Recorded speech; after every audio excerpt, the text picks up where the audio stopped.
আলাইকুম। আজকে আমি আপনাদের সাথে সবচেয়ে সহজ এবং সবচেয়ে মজাদার আলুর দমের রেসিপিটা শেয়ার করছি। এখন আমরা কড়াইয়ে দিয়ে দেব পরিমাণ মতো তেল।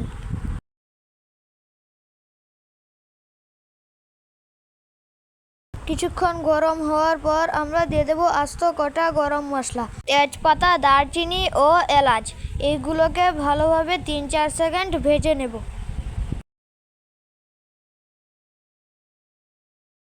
তারপর দিয়ে দেবো 3 থেকে 4টা কুচি করে রাখা পেঁয়াজ।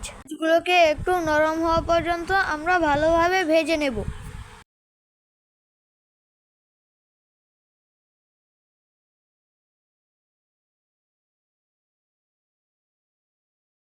পেঁয়াজটা একটু নরম হয়ে এলে আমরা দিয়ে দেবো 2 টেবিল পরিমাণ আদা বাটা এবং 2 টেবিল পরিমাণ রসুন বাটা।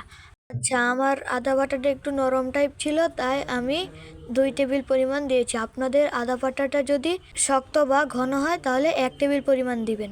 আচ্ছা, আমি আদা রসুনটাকে একটু কিছুক্ষণ ভেজে নিয়েছি, এতে কাঁচা গন্ধটা চলে যাবে। এখন দিয়ে দিচ্ছি 2 চা চামচ মরিচের গুঁড়া, 1 চা চামচ হলুদের গুঁড়া, 1 চা চামচ গরম মশলা গুঁড়া, 1 চা চামচ জিরা গুঁড়া, আধা চা চামচ দিয়ে দিচ্ছি ধনিয়া গুঁড়া এবং স্বাদ মতো লবণ। পানি দিয়ে মশলাগুলোকে কিছুক্ষণ মিশিয়ে নিচ্ছি। কিছুক্ষণ নেড়ে নিয়ে দিয়ে দিচ্ছি 2টা বড় সাইজের টমেটো।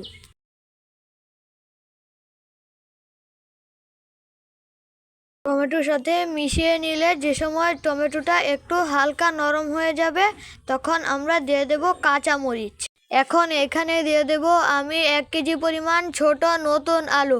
এগুলোকে আমি সিদ্ধ করে খোসা ছাড়িয়ে নিয়েছি। এগুলোর সাথে মশলাগুলোকে একটু ভালোভাবে মিশিয়ে নিচ্ছি।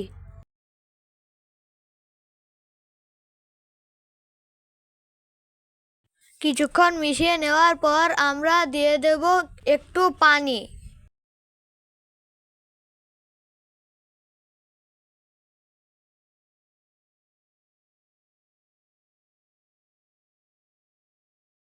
কিছুক্ষণ নেড়ে চেড়ে আমরা ঢাকনা দিয়ে আলুর দমটাকে কষিয়ে নেব।